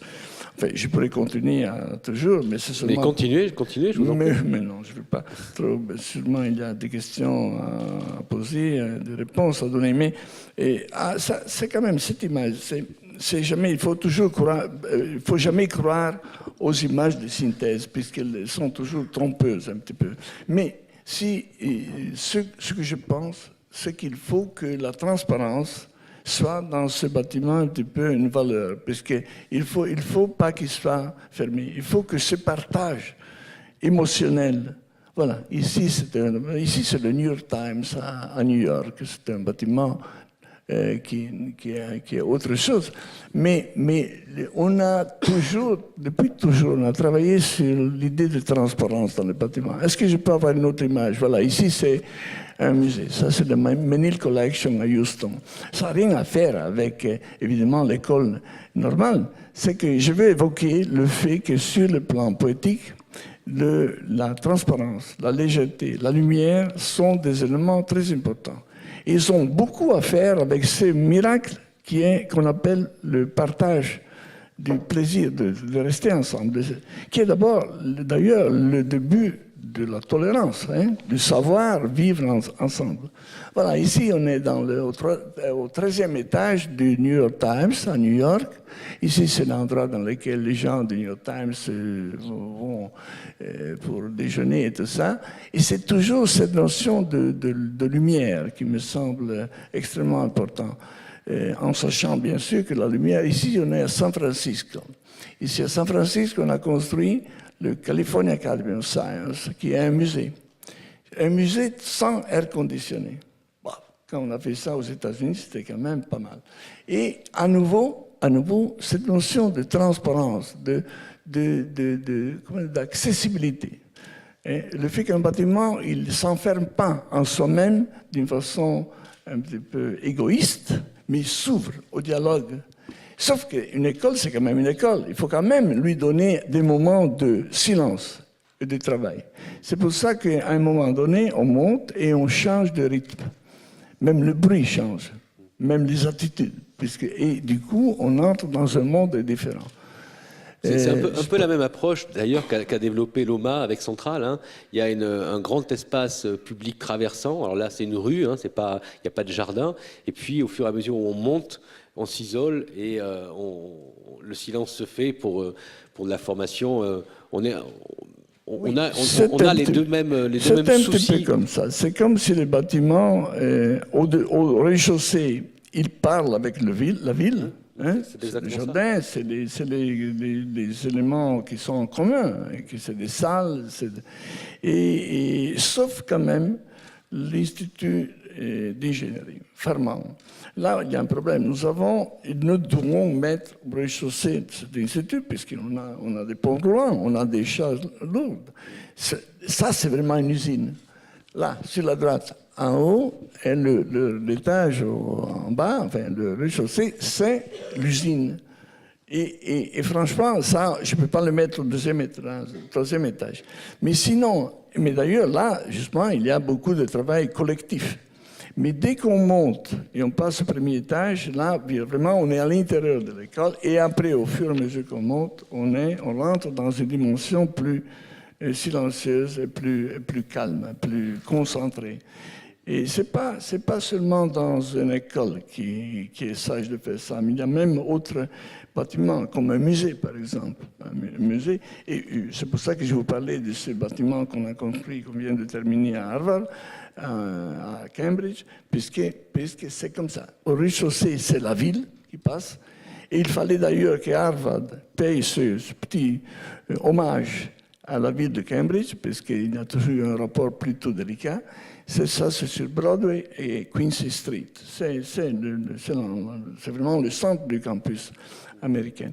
Mais cette idée que le rez-de-chaussée parle avec la ville, c'est la ville qui entre dans le bâtiment. Et le bâtiment s'offre à la ville, et après on monte et on entre dans un domaine. Je crois que ça, c'est plutôt intéressant. Voilà. Je ne sais pas si Vous avez toujours les images devant. On pourrait continuer à toujours, mais est-ce qu'il y a d'autres images? Non, on a tout. Vous allez rentrer maintenant dans les études. Il y a un dialogue un nouveau type de dialogue. Au début, il y a eu une question et il y a eu une réponse. La réponse était bonne, on vous a choisi. Maintenant, il y a un dialogue. Qu'est-ce que vous en attendez chacun? Parce que c'est un peu Pierre-Paul Zaliot, parce que pour vous, c'est aussi, vous le disiez tout à l'heure, vous passez d'un site de 11 hectares à un site de 3 hectares, une concentration, une compacité. Je suppose que ça va avoir des répercussions dans l'organisation de l'école, et vous devez anticiper tout ça, puisque l'architecte il doit bien répondre, faire des salles. Voilà, enfin, il va falloir acter des choses, et c'est dans ce dialogue-là que tout va se faire. Oui, j'écoutais ce qui était dit tout à l'heure, et j'avais envie de réagir sur un point, mais ça va faire le lien avec votre question, parce que vous avez ouvert la question de la comparaison de deux programmes qui vont être l'un en face de l'autre, le programme de l'école centrale par Remkoulas au MA, et puis le programme de l'école supérieure de Cachan avec Renzo Piano. Alors, je ne connais pas bien le programme de Remkoulas, j'en connais ce que nous en connaissons, la rue... me semble-t-il, en tout cas, mais ce sera une manière de commenter cette comparaison. Moi, je n'ai pas fait tellement d'hypothèses sur les transformations je n'ai pas fait l'hypothèse que les transformations des modes de connaissance, qui sont des transformations profondes, l'ère du numérique, il faut inventer une sorte de smart school, pour reprendre l'expression, supposaient qu'on allait avoir une organisation plate. A flat organization, a flat school, c'est-à-dire un lieu où une rue publique laisse à des aléas de rencontre dans des fabulous laboratories, des Fab Labs, l'opportunité de reconstruire du savoir et de la connaissance. Je n'ai pas fait cette hypothèse. Peut-être parce que je ne suis pas dans cette idée du Fab Lab, et peut-être que, donc, en tant que maître d'ouvrage, je n'étais pas pénétré de cette idée-là. Ce que je constate, c'est comment inventer dans un moment qui est un moment où les élèves normaliens sont d'abord des jeunes gens hyper connectés, qui considèrent que l'accès à la connaissance se règle par la capacité à une pluriactivité cognitive. On ne peut pas les avoir 2 heures à faire une seule chose, il faut qu'ils soient dans 10 trucs à la fois. Comment imaginer un programme qui nous aide à régler ce problème sans passer sur une idée totalement ringarde qui est de se dire on va réinventer l'école claustrale et on va... Voilà. Alors, c'est pour ça que je rebondis sur ce qui a été dit là, c'est-à-dire la capacité dans l'architecture. Alors, la proposition là, c'est une proposition qui marche par une forme d'élévation successive du lieu qui est un lieu très indifférencié, où la ville rentre à des lieux qui sont de plus en plus spécialisés, à des capacités à construire des dispositifs de connaissance, des dispositifs pédagogiques, de focalisation. Et ça, c'est le grand enjeu. Pour moi, c'est le très grand enjeu. C'est d'être capable d'amener dans un univers par ailleurs hyper connecté, et c'est nécessaire, par ailleurs hyper distribué, et c'est nécessaire en soi, et c'est nécessaire dans un campus collectif, à des moments de focalisation. Donc voilà ce que j'avais à l'esprit en écoutant. Alors pour le dialogue, répondre à votre question, je m'excuse, j'ai fait un petit détour, et en même temps c'est une manière de vous répondre. Alors moi je vais vous dire une chose qui m'a fait plaisir, c'est qu'il y avait encore des feutres, des calques et des crayons dans la discussion. Voilà, donc ça c'est... Je viens de parler de monde numérique, mais il y a encore du papier, il y a encore du crayon, on met encore des choses au mur, et le maître d'ouvrage a la chance, dans ses premiers moments, écoutez, je ne sais pas. En tout cas, il peut participer à quelque chose qui est un dialogue et une interaction. Écoutez, je ne sais pas, mais je l'espère. Non. Voilà, mais je ne sais pas, mais je l'espère. Voilà, donc, deuxième chose qui m'a paru extrêmement important et intéressant, c'est une architecture qui fasse, dans le dialogue qu'on avait, pas trop d'hypothèses sur ce qui allait l'environner. C'est-à-dire qui n'imposait pas un langage ou qui n'imposait pas une forme qui allait rendre ensuite impossible les développements. Quand je vois, je ne connaissais pas cette slide, que vous avez proposé une slide sur le campus en 2050, ça veut dire la vie continue. Et il faudra que ce bâtiment, alors ça le dit dans les principes constructifs, vous l'avez rappelé, mais ça le dit aussi dans le langage formel qui est employé. Et ça me paraît extrêmement important. Il faudra laisser vivre des choses autour. Et laisser vivre les autres, c'est aussi ça l'humanisme malgré tout. Renzo Piano, vous le voyez comment ce dialogue? Non, mais cette histoire du dialogue, c'est fondamental. Quelqu'un pense d'ailleurs que c'est la liberté totale qui permet d'être créatif. Or, il n'y a rien de plus trompeur. Parce que c'est pas ça, c'est le contraire.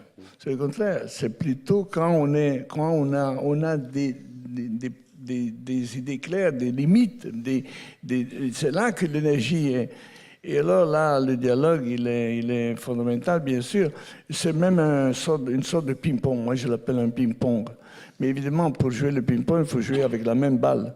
Et il faut avoir un projet qui soit celui-là. Et nous, on n'a pas terminé le ping-pong. Encore ce matin, on a joué pas mal. On a joué pas mal.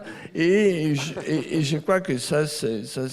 Mais j'aime bien... c'est pas du masochisme, mais j'aime bien le fait qu'il y a des règles et qu'il y a des besoins. L'architecture, c'est un drôle d'art. C'est un drôle d'art puisque c'est une art, c'est sûr, parce qu'il y a tellement de choix qu'on peut bien faire, mal faire, mais c'est quand même une art qui a à faire avec la nécessité, la force de nécessité. La force de nécessité, le besoin et tout ça. Et je crois que cette force de nécessité sort du dialogue. Et c'est la seule façon. Or, la poésie du projet, je crois qu'elle peut sortir là de ce qu'on vient de dire. C'est les proportions des espaces, c'est la nature qui va remplir ce grand espace au milieu, qui va vivre avec, qui va changer tout le temps. Puisque dans les saisons, ça change complètement. Et c'est aussi cette notion de légèreté, de transparence, qui accompagne un petit peu l'attitude de l'esprit qu'il faut garder. Alors, je crois que c'est ce qu'on va faire et je crois qu'on vient de commencer, mais ça marche plutôt bien, je pense, non, Pierre-Paul?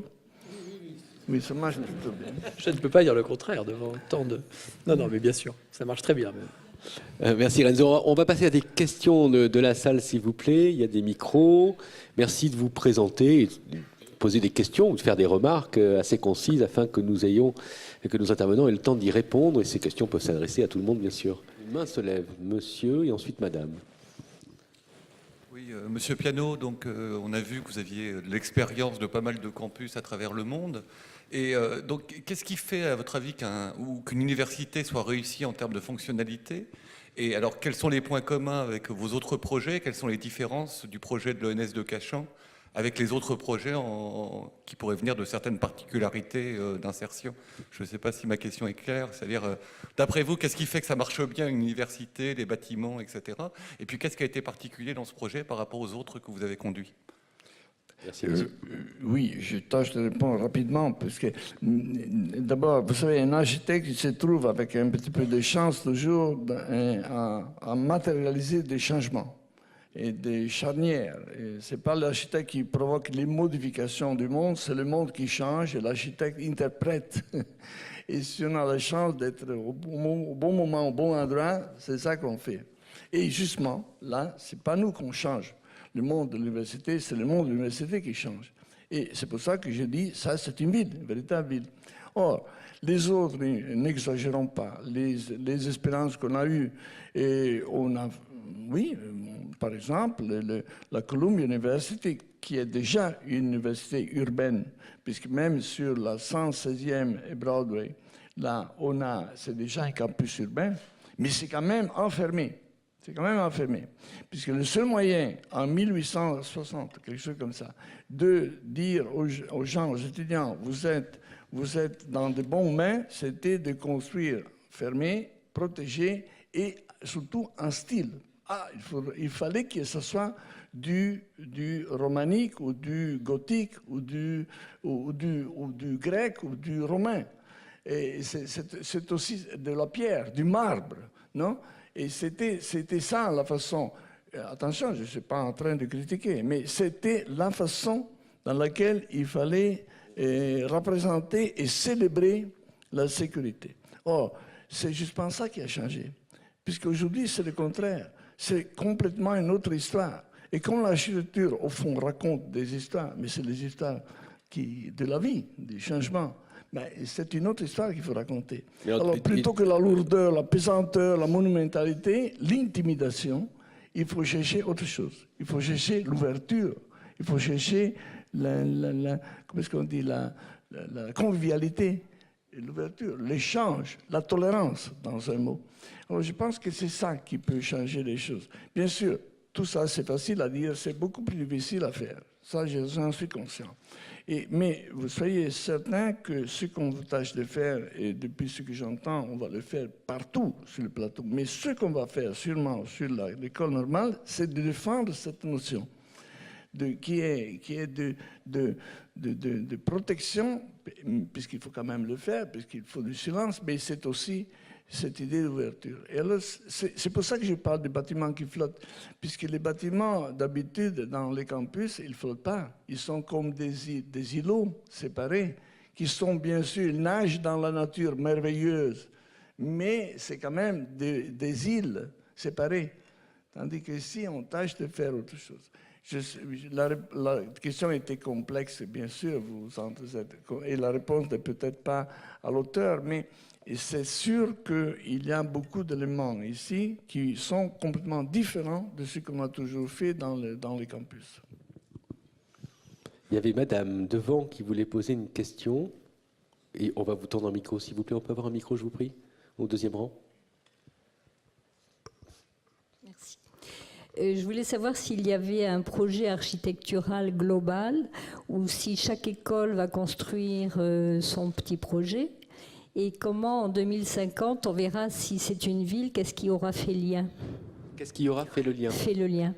Alors, Guillaume Pasquier, peut-être, pour réexpliquer comment ça s'organise.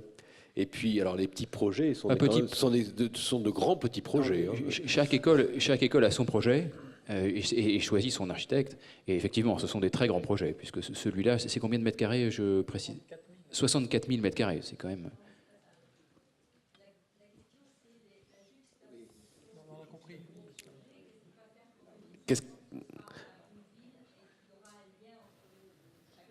Bah ça, c'est effectivement le travail de l'aménageur et des équipes d'urbanistes. Donc là, on a une urbaniste en chef sur le quartier, en l'occurrence le quartier du Moulon, le cabinet d'Isabelle Menu, Saison Menu, qui travaille sur ça. Le lien, il va beaucoup se faire dans les espaces publics qui constitueront ces quartiers. Alors, on en voit quelques-uns, là. On en voit quelques-uns. Renzo Piano a cité le DEC, qui sera un espace public très important, qui fera du lien, puisqu'il ira de la gare du métro jusqu'à l'ENS. C'est un ensemble qui sera très, très pratiqué et qui fait à peu près 800 mètres de long. Donc c'est un élément structurant. On a aussi, alors ça se voit bien, ça tombe bien que cette image soit à l'écran. On a ici l'ENS Cachan, dont on parle aujourd'hui. On a l'école centrale, le projet de l'école centrale, qui a été déjà mentionné, et puis on a Supélec, et au milieu, vous voyez un espace public important sur lequel, qui n'est pas encore nommé. Pour l'instant, on l'appelle le jardin du Moulon, mais c'est le parc du Moulon, c'est quelque chose qui peut changer, mais sur lequel on va aussi avoir en façade des programmes de logement étudiants, des programmes de logements familiaux, et donc on voit bien que ça va être un endroit de rencontre et de croisement et d'intensité urbaine. Donc la constitution de ces espaces publics va être très important pour répondre à ce que vous dites, c'est-à-dire faire des lieux pratiqués où tout le monde se rencontre, où tout le monde se croise. Pierre-Paul Zaliot, vous voulez ajouter quelque chose? J'essaie de répondre à ma façon. Vous savez, il y a quand...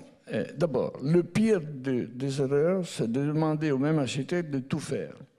C'est sûr, parce que là, c'est une erreur, parce qu'il y a toujours une tension entre unité et uniformité. L'unité est bonne, l'uniformité est mauvaise. Mais bien sûr, le risque en demandant à plusieurs architectes de faire différentes pièces, c'est qu'on fait une sorte de catalogue de différentes choses. Alors, l'unité est quand même importante. Je vous parle de ça parce que c'est une sorte de chose, c'est quelque chose qui nous tourmente tout le temps. Parce que, évidemment, on a besoin, on veut l'unité, mais on veut aussi la diversité. Et moi, je me suis fait une idée, c'est que le plateau de Saclay, qui est même un plateau magnifique du point de vue l'eau, la nature, les arbres. Je suis sûr que la nature, vous savez, les bâtiments dont on parle sont tous sur l'ordre de grandeur, d'auteur de 20 mètres, 25 mètres. C'est l'auteur d'un platane grandi. Et imaginez pour un moment que tout ça soit noyé dans la verdure. Que tout ça soit des bâtiments qui respirent dans la nature. Je ne parle pas d'un rêve impossible. Et d'ailleurs, le caractère plus fort de Cambridge, je pense, c'est ça. Vous regardez la ville de Cambridge à côté de Boston, et c'est c'est de la verdure, c'est une masse de verdure, avec quelque chose qui sort comme ça de temps en temps. Mais cette idée que les arbres, la nature, qui n'est pas seulement un aspect esthétique et poétique, c'est aussi climatique, évidemment, tout le monde le sait. Et les arbres amènent une température qui est meilleure et tout ça. Enfin, il y a un côté qui est extrêmement important. Et l'idée que l'élément qui tisse, qui tient ensemble, finalement, est l'élément nature. Et l'arbre, je trouve que c'est une idée simple, même peut-être un petit peu naïve, un petit peu enfantine peut-être, mais enfantin, comment on dit, mais c'est quand même plutôt intéressant.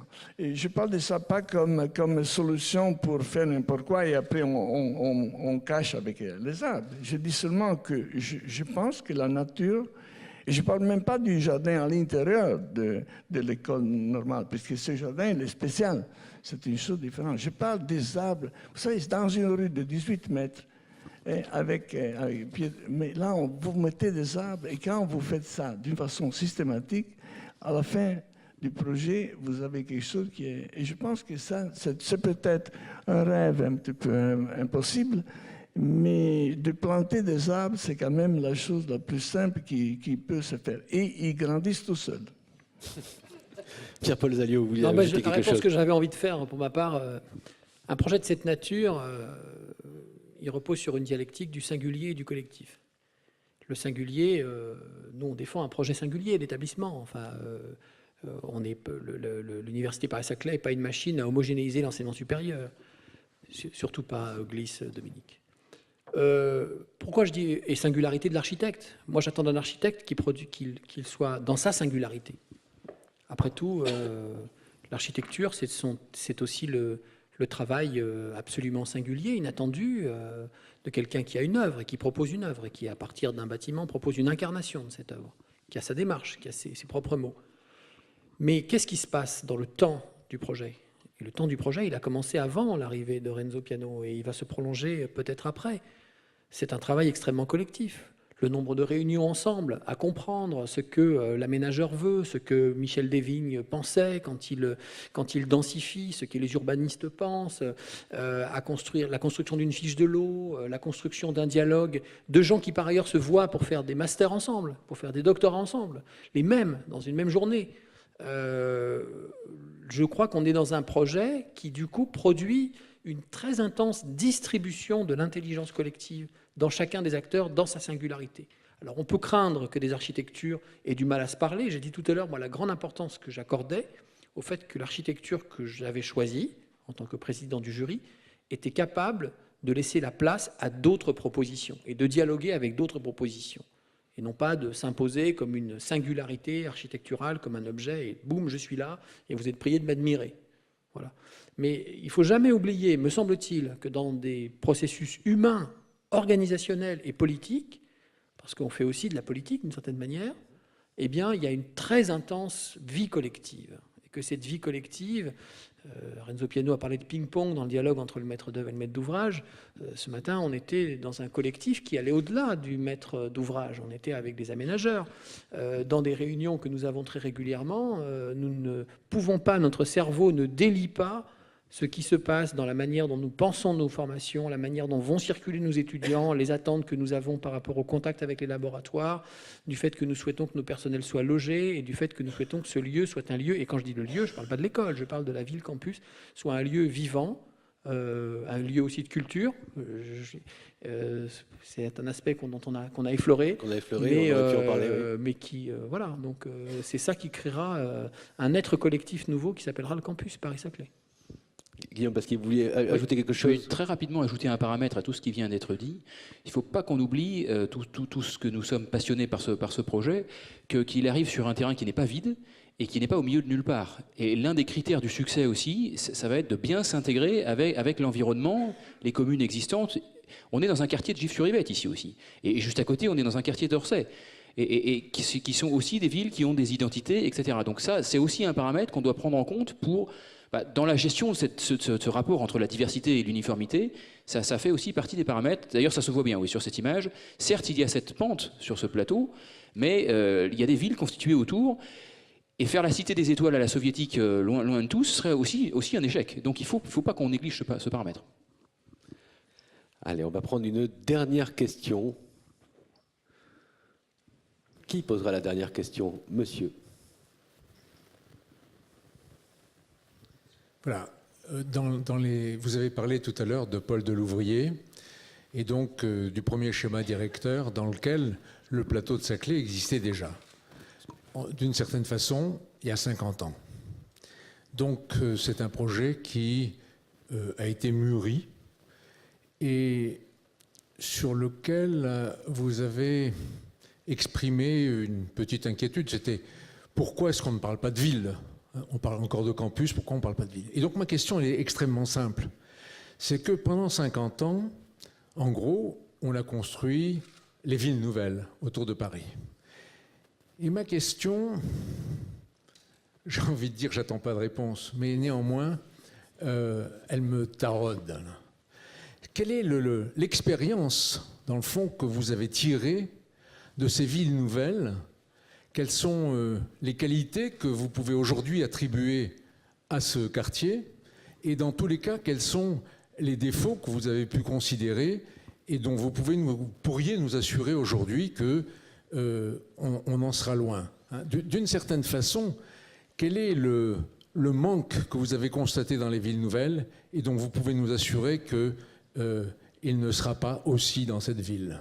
Le sous-entendu de votre question-remarque, monsieur, c'est que le sous-entendu de votre question, qui n'en est pas une, et de votre remarque... Le sous-entendu, c'est quelle est l'expérience que vous avez tirée? Ce qui se fait à Saclay, c'est une ville nouvelle. Oui, c'est une ville nouvelle, incontestablement, on peut l'appeler un campus, peu importe. Mais si vous voulez, tout le monde sait ce qui s'est passé dans les villes nouvelles, et aujourd'hui, on ne peut pas dire qu'il y en ait une dans laquelle il y a une vraie réussite, que ce soit Saint-Quentin, Melun-Sénart, qu'on parle des jardins, de la nature de Melun-Sénart ou bien de Marne-la-Vallée. Il n'y en a pas une dans laquelle on peut dire que l'expérience de l'aménageur a été extrêmement concluante. Je vais vous dire le fond de ma pensée. Le fond de ma pensée, c'est que on est venu écouter ce qui s'était passé, ce que Renzo Piano a fait. C'est certainement un très beau projet. Mais à aucun moment, on ne parle de ce qui se passe entre deux bâtiments. Et ça, c'est ce qui s'est passé dans toutes les villes nouvelles. C'est-à-dire que l'espace public, on va le traiter après, et il est tellement démesuré qu'on n'aura jamais les moyens de le traiter de façon qualitative.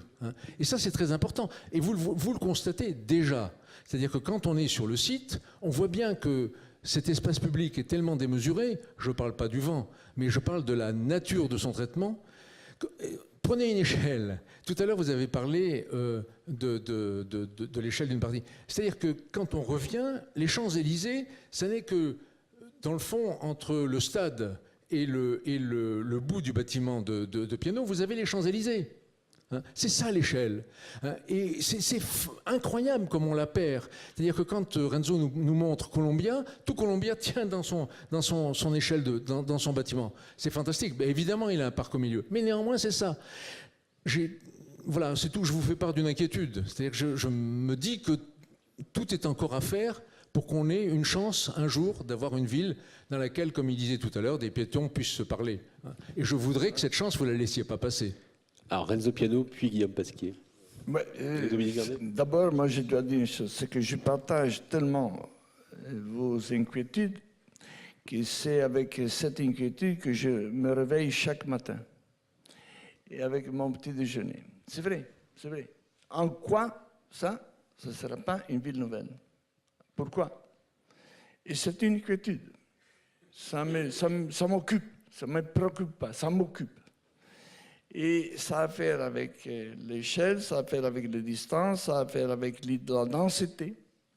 Ça a à faire aussi avec cette belle chose qui s'appelle l'urbanité. L'urbanité, c'est un miracle. C'est pour ça que les villes sont une invention merveilleuse, puisque les villes sont une invention. N'existaient pas en nature, c'est une invention. Mais c'est ça, c'est le frottement des gens, c'est les distances qui sont approchées. Les rues petites sont plus belles que les rues grandes, parce qu'évidemment, les espaces s'éloignent. C'est l'échange. Bien sûr, tout de suite, je réponds, pour commencer bien la journée, je me réponds, oui, d'abord, ce n'est pas une ville nouvelle, puisque ce n'est pas un endroit dans lequel on vient dormir seulement, ou dans lequel on vient faire. Là, c'est plus complexe, puisque c'est quand même des gens qui viennent, qui vont, des chercheurs. C'est tellement compliqué, c'est tellement mixte, et on sait que l'urbanité vient seulement de mix de fonctions. L'urbanité est seulement faisable quand la vie tourne 24 heures sur 24. Il y a toujours quelque chose qui se passe. Mais effectivement, vous avez tout à fait raison, ça ne suffira pas être bon et de bonnes écoles. Il faudra aussi mélanger avec tout ça beaucoup de choses. Une, par exemple, c'est la culture. Quand je dis culture, ce n'est pas la grande C, hein, ce n'est pas la culture monument, c'est la culture de chaque jour, celle que justement alimente et féconde la vie de chaque jour. Mais c'est une question très importante dont je partage. Et je pense que c'est quelque chose qui doit nous préoccuper, parce que sinon, il n'y aura pas d'architecture. Même mon idée géniale de mettre des arbres partout, ça ne suffira pas, parce que ça sera une façon de mettre ensemble, mais... Guillaume Pasquier et Dominique Vernet, je ne sais pas, celui coup. Bon, juste un tout petit complément sur le point de départ des villes nouvelles. Il y a quand même une différence. C'est un peu ce que je citais tout à l'heure en complément de la réponse de Pierre-Paul Zalléo.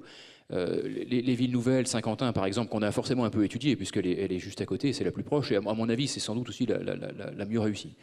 Enfin ça c'est que mon avis. Il y a une différence, c'est qu'ils arrivaient vraiment nulle part. Enfin alors là, ils arrivaient dans des endroits où il y avait tout à faire.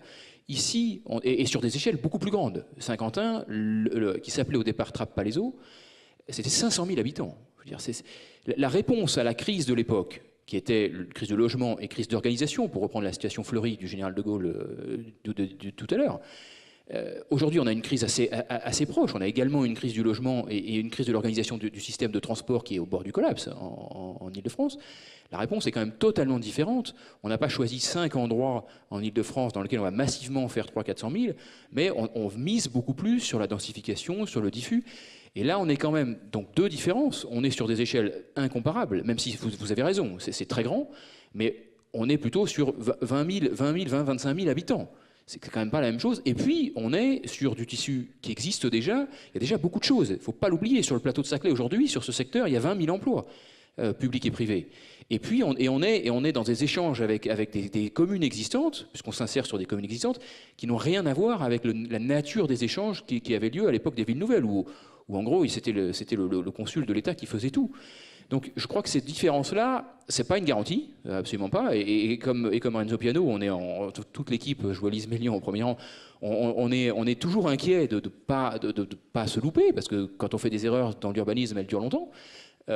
Mais je crois que la façon dont le point de départ est quand même différent et on espère que le point d'arrivée sera mieux. Voilà. Ouais, c'est sur ces paroles qu'on va s'arrêter. Merci Guillaume Pasquier, merci Dominique Vernet, merci Pierre-Paul Zalléo, merci beaucoup Renzo Piano.